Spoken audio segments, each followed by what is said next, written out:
بسم اللہ الرحمن الرحیم۔ انشا وائس کے ناظرین کو ہمارا سلام پہنچے۔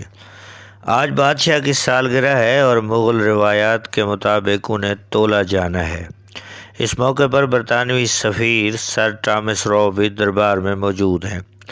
تقریب پانی میں گھرے ایک چوکور چبوترے پر منعقد کی جا رہی ہے۔ چبوترے کے بیچوں بیچ ایک دیو ہیکل طلائی ورق منڈی ترازو نصب ہے۔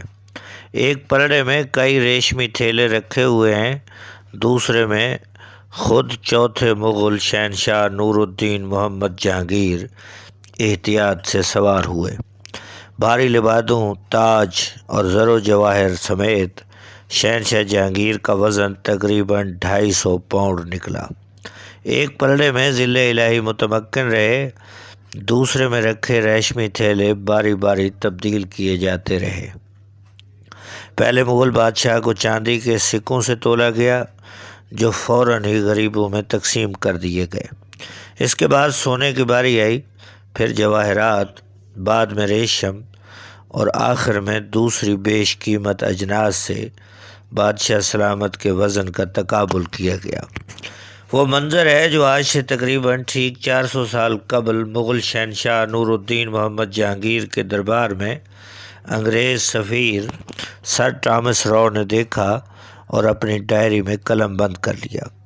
تاہم دولت کے اس خیرہ کن مظاہرے نے سر ٹامس کو شک میں ڈال دیا کہ کیا بند تھیلے واقعی ہیرو جواہرات یا سونے سے بھرے ہوئے ہیں، کہیں ان میں پتھر تو نہیں۔ سوال یہ ہے کہ ایک دور دراز کے چھوٹے سے جزیرے پر مشتمل ملک کا سفیر اس وقت ہندوستان میں کیا کر رہا تھا؟ دراصل سر ٹامس ایک خاص مشن پر ہندوستان آئے تھے۔ ان کی کوشش تھی کہ وہ کسی نہ کسی طرح جہانگیر سے ایک معاہدے پر دستخط کروا لیں، جس کے تحت ایک چھوٹی سی برطانوی کمپنی کو ہندوستان میں تجارتی حقوق حاصل ہو جائے۔ لیکن جیسا کہ سر ٹامس کی طویل ڈائری سے پتہ چلتا ہے، یہ کام اتنا آسان نہیں ثابت ہوا۔ اس سلسلے میں محنتی انگریز سفیر کو سخت پاپڑ بیلنا پڑے۔ اس کی وجہ یہ تھی کہ مغل شہنشاہ پوری دنیا میں صرف ایران کے صفوی بادشاہ اور عثمانی خلیفہ کو اپنا مد مقابل سمجھتے تھے۔